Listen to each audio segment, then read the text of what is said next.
Okay, I'm going to make this video. I've probably already made it about Bitcoin, but I'm going to give my reasons of why I think potentially Bitcoin could go into the millions. I'm seeing estimates of next year after America buys Bitcoin of it being like 400,000. That seems so unrealistic. It's just crazy because, like, okay, hypothetically, if it is at that price, that means there's going to be a lot of people who are holding Bitcoin who are going to sell their Bitcoin at 400,000, and I really don't think so. You might have people that like let go a little bit of their winnings and sell for sure. Like, okay, like there's people who have so much Bitcoin right now. If that price goes up to that, they're like, okay, well, I can buy a house now, or I can buy this big ticket item, I can upgrade my personal physical realm. I'm going to sell some Bitcoin and upgrade my personal realm. I want to live in a cool place. I want to have nobody around me. I want to buy farmland. Boom, I'm upgrading. Of course, you're going to have people selling for sure.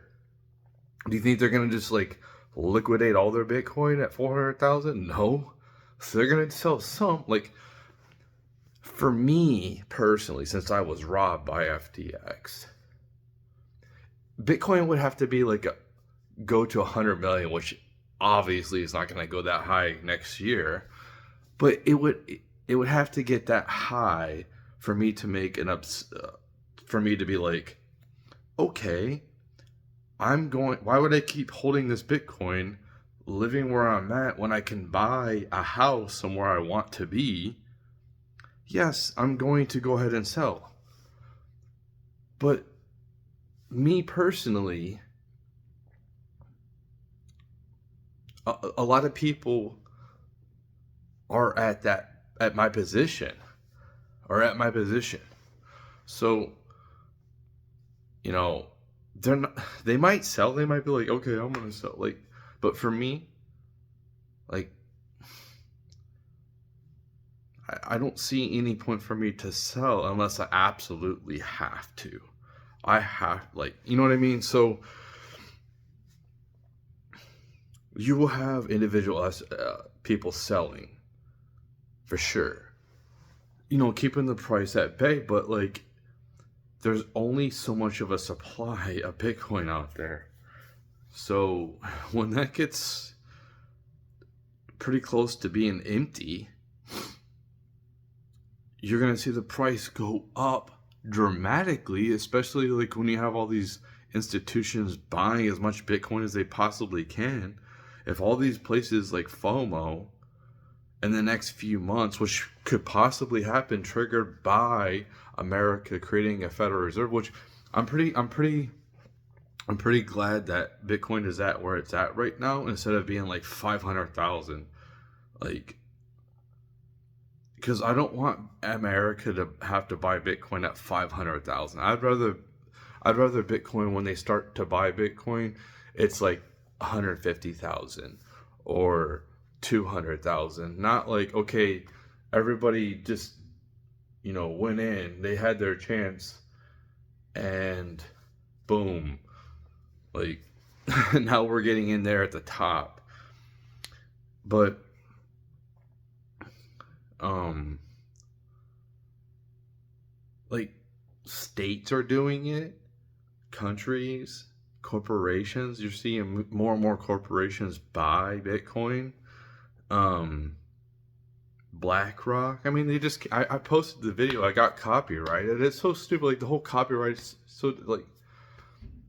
I'm trying to spread good information for people. It should be free. Like seriously, it should be free. Like this, it's free. This is great information. Like you're. I know somebody created. I know somebody took the time, and they should be compensated for that for sure. But like, anyway, it got almost 2,000 views on here, which is good. People should get informed about what Bitcoin is, and that's basically a good starter to understand what Bitcoin is, like that 3-minute quick video, watch it so you can understand. I just think like Bitcoin is it's a soft landing for everybody to get off of their horrible failing currencies. They're gonna end anyway. Even ours is going to end in catastrophe unless like we replace it with something. There's no way that we're gonna keep the dollar in its current form.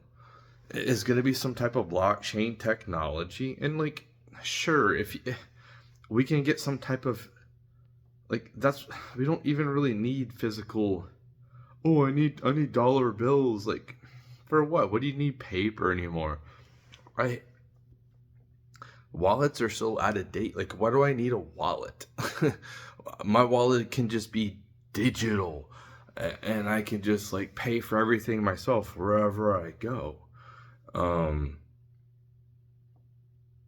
It's pretty dumb. Like I have a leather wallet so I could put my paper, or a money clip. It's like I don't even like to carry around that much cash with me. So it's just like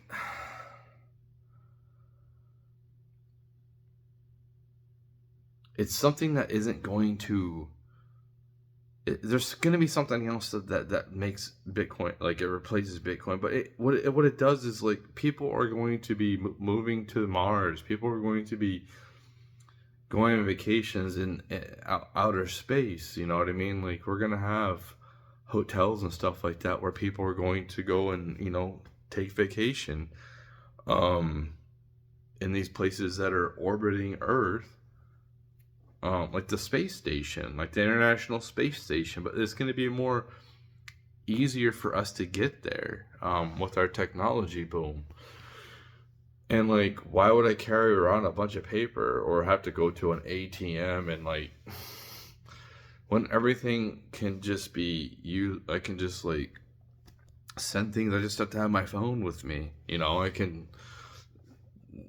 It's so easy. I don't have to touch anything. I don't have to have coins. I hate coins.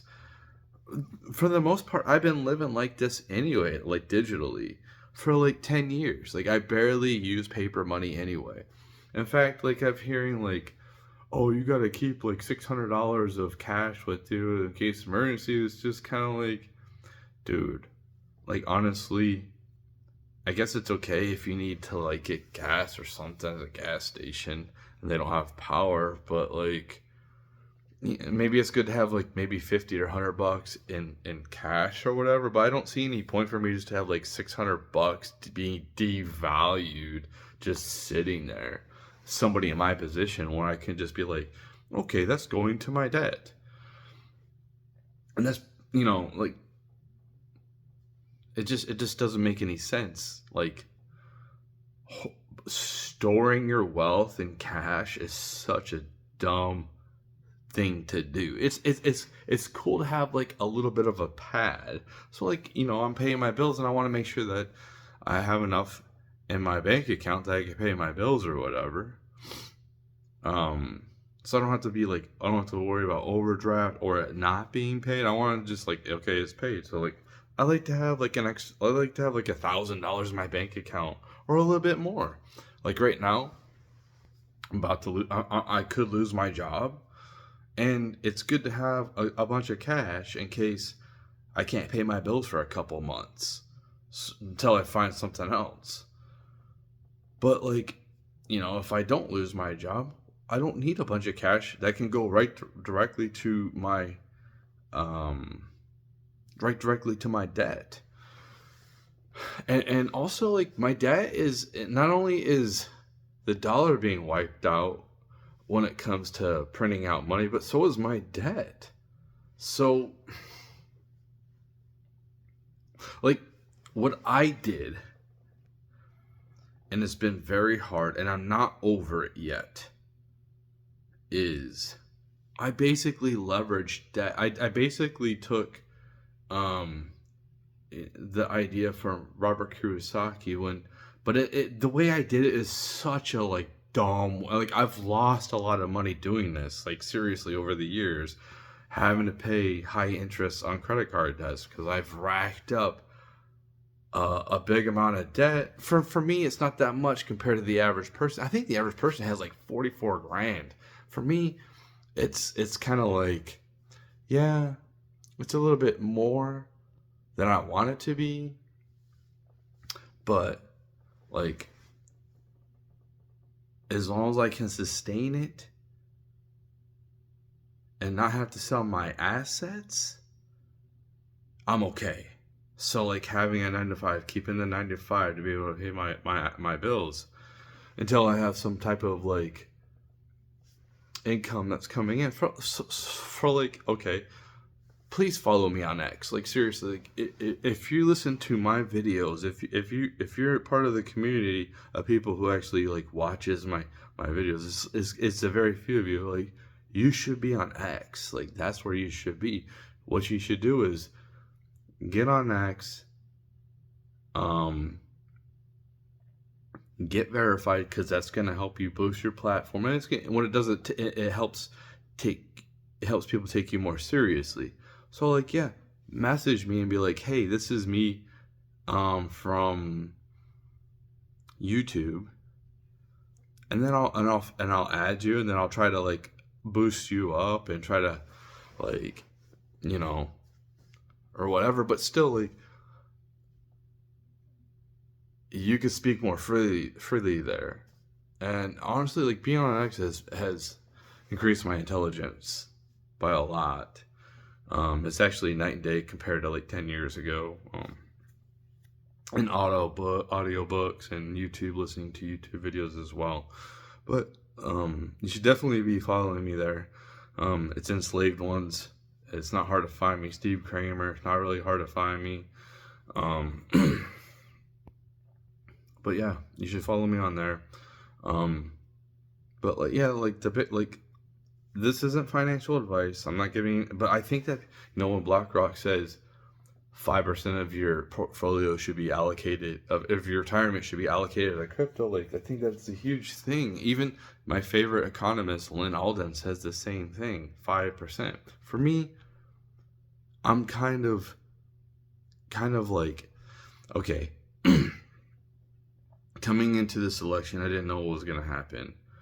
Are we going to be pro crypto, or are we going to be against crypto? Well, we just elected the most pro crypto president we can elect here in America, and he was against it. I was critical again, because he's like, oh, the dollar is so great, and he kind of like. But I think that, he's a boomer, and people around him, like probably his kids, talk to him and like, hey, listen, this is legit. Like, this isn't what you like. Of course, like, you're skeptical, like, oh, it's backed by nothing, but it's the technology, having a digital ledger that everybody can see your transactions. So obviously, like, governments are going to have their AI bots monitoring our transactions and seeing like, oh, okay.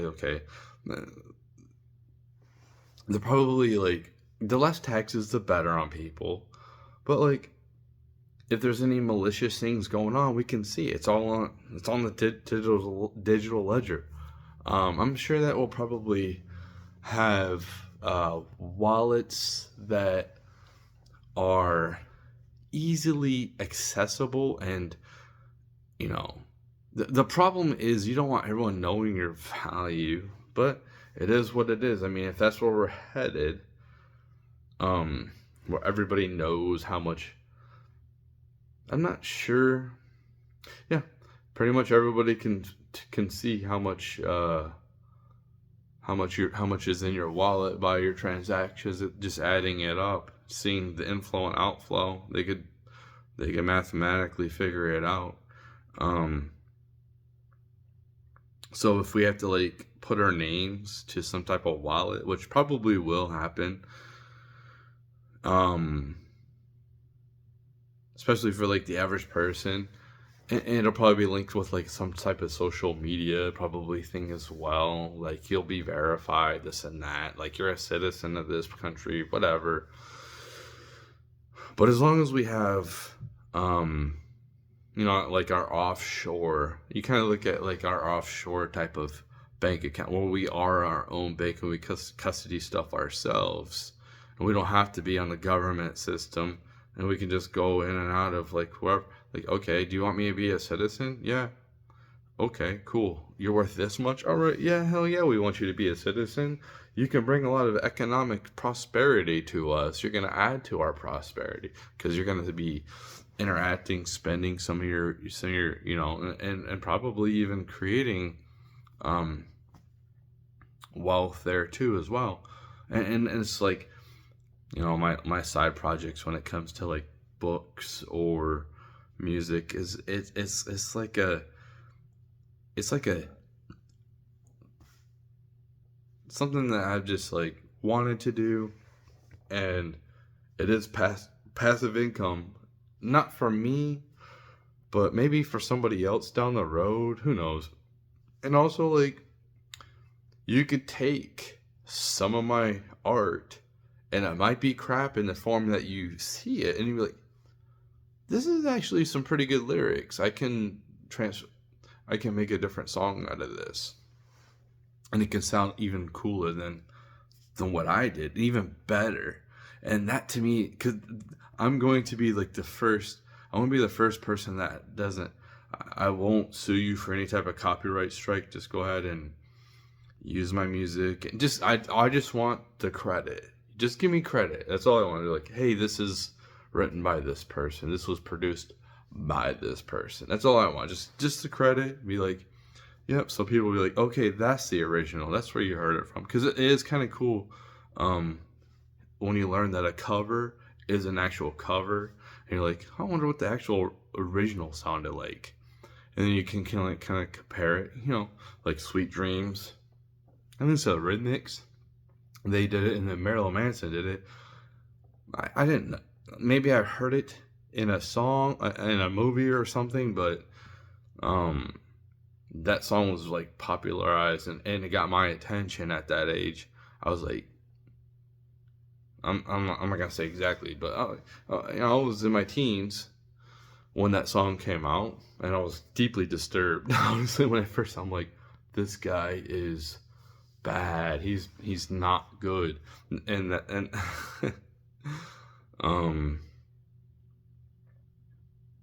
But then you listen to the Rhythmics. I think that's who originally did it. It's like, it's cool. It's cool how like the different spin, and it's a form of flattery, especially if somebody's doing it in a cool way, not like disparaging you. Like, and for me, it's like, go ahead. If you want to disparage me, go ahead. That just brings more attention to me. So just give me more credit. So you can take my music, anything that I produce, and just copy it, make it your own. I don't care. Just give me credit. Just give me credit. So that's what I'm looking at. And this whole like copyright thing is like, it hinders your people's creative process. It's like,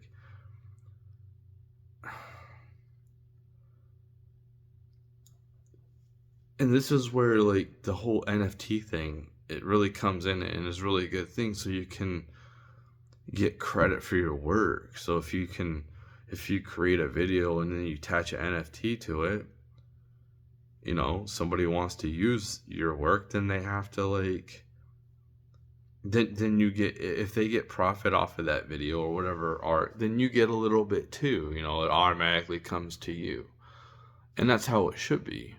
Just give me some credit, and even if you are like talking crap about anything I've created, making fun of it, if I have an NFT attached, and your project gets a lot of views, well, what that does is you're getting a lot of money or value putting towards you, and that's coming down towards me too. So like that's why NFTs are going to be really good in the future. The way they got them set up is kind of really weird. They're gonna use it in the video games. You know, like video games, like we're only gonna create 5,000 of these axes in the video game. This one individual sword's probably gonna be like 3, and if you find it, then you can sell it, and armor, clothes, whatever in that individual game. But what's gonna be cool is you can take that item and go to different games and play and have that item with you wherever you go. But there'll be different realms of the different games or worlds where it's like you have to play the part. But there'll be like more open worlds where it's the same world, but you can just wear whatever you want. So like I'm going in the Old West and I'm dressed all futuristic and I'm just gonna play the game. And there's gonna be like people with like that are like dressed like dinosaurs or whatever character, giants that are playing. And it's like player ready one, kind of like that. That whoever thought about that movie did a fantastic job, because it's going to be pretty similar to something like that where you got the Oasis. You know what I mean? We have to have auctions, and this is where blockchain comes in really well for video games. It's like if I'm playing a video game, I want to be able to keep the reward. Like, I don't want to, just because I stop playing the game, it's just like kind of goes to waste. Well, we can create digitally. Well, there's only so many of these can ever be made, like Bitcoin. You know what I mean? So like it creates a scarcity, and people will pay whatever they want for that item. You know, due to scarcity, because there's not that many, and it's hard to find. And it'd be cool to be like, you see an item, oh okay, like instead of doing this quest of trying to find it or whatever, I can just see who has it, and then I can start offering them, hey, what do you want for this? And then they can be like, and you can negotiate, hey, I'll give you this for this. And they're like, it's like being transparent. Like, it'd be so cool to have on my X where you can see like all the books I've written or read, listened to, all the movies. You know, I can just like, with the movies or TV, it's just kind of like, I don't know. That's enough.